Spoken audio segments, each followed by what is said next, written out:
respecto a la primera pregunta, es verdad que no se estudia para ser político, al menos en una democracia donde cualquiera tiene el derecho al sufragio activo y al sufragio pasivo. Pero es verdad que, conociendo un poquito los partidos viejos, los partidos tradicionales, había un perfil, ¿no? Yo los conozco,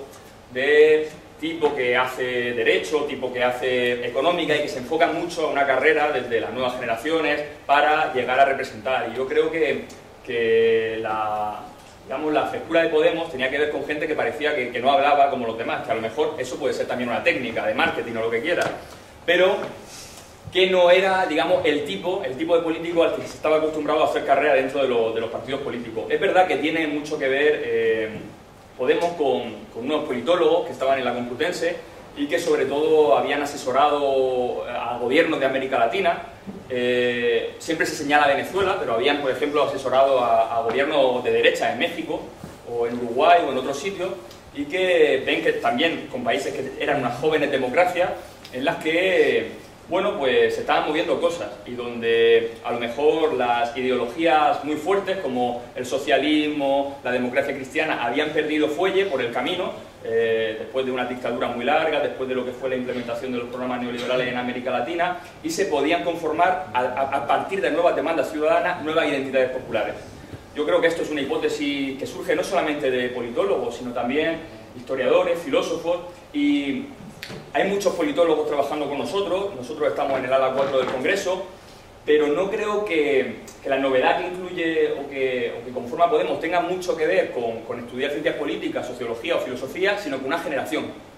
Es gente sobre todo muy joven la que trabaja con nosotros, la media de edad debe estar en 25 o 26 años, y tiene que ver con una generación que se ha acostumbrado a comunicar en redes sociales, a comunicar en Facebook, a comunicar en Twitter, a entender la comunicación política o la política incluso de otra forma. Y eso no es solamente una técnica de marketing, no hemos leído ningún manual de marketing. Hemos intentado trasladar todas unas experiencias que vienen de la movilización social, yo creo que desde la guerra de Irak. Yo empecé a movilizarme en el año 2003 a partir de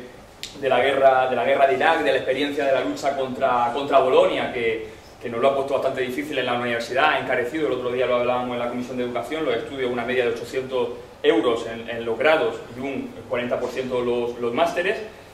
Y había todo un saber social, había todo un saber de los movimientos sociales que creo que lo hemos volcado hacia la política institucional, y esto es lo que parece nuevo. Pero no creo que sea solo, digamos, patrimonio de una corte de politólogos o de sociólogos, sino más bien de una generación que no hemos tenido que politizar en otras condiciones. No hemos tenido que politizar, quizá ya no con los mitos del siglo XX, sino entendiendo que la política emancipatoria del siglo XXI pues pasaba por una radicalización de la democracia entendida en un sentido amplio, político, social, económico, y también por la participación de la gente. Y también entendiendo, lo decía hoy Pablo, ¿no?, en una charla que he ido a ver presentando este librito, ¿no?, que no está mal, lo estoy leyendo, en defensa del populismo, un tema también un poco espinoso, que hemos conseguido ser sexys, ¿no? Hemos conseguido que aquí entra en el Parlamento y al principio, yo qué sé, que parece un sitio viejo. Esto parece un sitio de los años 80. Y esa frescura de la política no nos la hemos inventado simplemente llevando la camisa por fuera, sino que la política que se hacía en la calle, la política que se hacía en los movimientos sociales, porque parecía que había una clase política tradicional que solo entendía que la política estaba aquí, y la política son muchas cosas, la política también se hace en la universidad, se hace en un centro de trabajo, se hace en la calle. Pues yo creo que eso es lo que hemos conseguido, ¿no?, trasladar una nueva generación militante dentro de las instituciones. Para mí, la experiencia militante más importante que he tenido antes de esto fue la lucha contra Bolonia, en los años 2006 a 2008. Y el otro día lo hablaba con un compañero que también es diputado ahora y estaba en esas manifestaciones, y coincidíamos en que todo lo que dijimos que iba a ser Bolonia, que nos decían que éramos unos exagerados, que estábamos diciendo... Era mucho peor de lo que... O sea, todo lo que decíamos nos quedábamos cortos. Yo recuerdo una reunión después de una manifestación muy masiva en Murcia, donde nos recibió el antiguo rector, Covacho.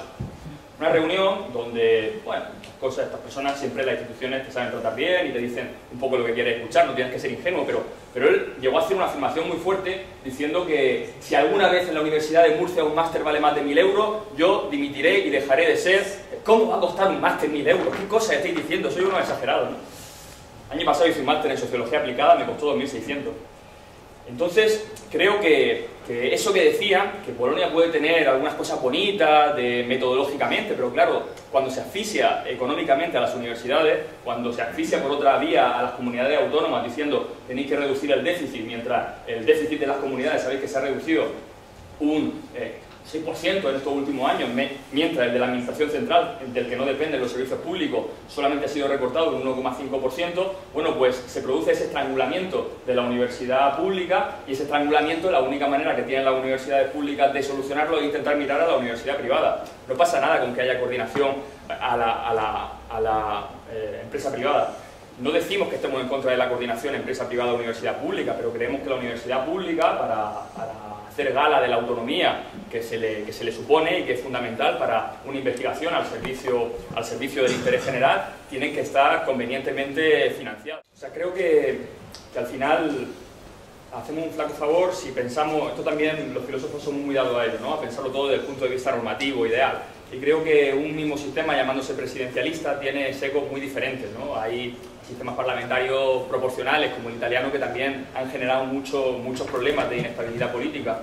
Y creo, esto lo decía un sociólogo que lo leí el año pasado para el trabajo fin de máster y que me pareció interesante. Creo que no se trata tanto, o sea, creo que la base de los sistemas políticos siempre son alianzas entre bloques políticos, entre clases en última instancia, y que un sistema presidencialista o un sistema parlamentario en el norte de Europa no tiene nada que ver con el del sur de Europa, porque las alianzas entre grupos sociales que se dan en un sitio no tienen nada que ver con el que se dan en otro, tiene mucho que ver con esas alianzas de clase, con el peso que ha tenido en cada sitio el movimiento obrero, los movimientos campesinos, etcétera, para entender la composición política de esas instituciones, que no podemos pensar la política solamente como un modelo ideal de presidencialismo o parlamentarismo. Yo creo que aquí tenemos deficiencias en nuestro régimen político que vienen directamente de una transición que sabemos que tuvo limitaciones. Pero aún así no digo que yo, si tuviera que hacer una reforma constitucional, apostara por un sistema presidencialista. Creo que ese debate está abierto y que lo que está claro en cualquier caso es que hay síntomas del agotamiento del régimen político del 78 y que la única manera de resolver pues esas problemáticas que tenemos es con un proceso donde se pronuncia el soberano, y el soberano somos todos nosotros. Tenemos unas instituciones que muchas veces han funcionado más como una cueva de ladrones que como instituciones que tuvieran que legislar por el interés general. Una de las cosas que dijimos para el tema de la reforma constitucional es que queríamos, pues blindar también, al igual que están blindados los derechos civiles, los derechos sociales, que entendemos que son tan importantes en una democracia, que alguien que no tiene capacidad para alimentarse, para tener un techo, para ir al médico, pues que vote es algo, ¿verdad?, secundario. Entonces, creemos que sin asegurar unos derechos a la persona que le garantice una existencia digna, el ejercicio de la vida política se resiente mucho y se convierte en un artificio, y entendemos que ahí deberían ser derechos fundamentales. Lo que me plantea, si tiene riesgos, es que la política es riesgo y la vida siempre es un salto en el que uno se la juega. Nosotros lo que decimos es que en el proceso político que estamos viviendo, donde venimos de un agotamiento del régimen del 78, el que se tiene que pronunciar es el soberano. Nosotros, por supuesto, estamos dispuestos a que si hay mayoría en las Cortes, los últimos que decidan pues sean todos los ciudadanos.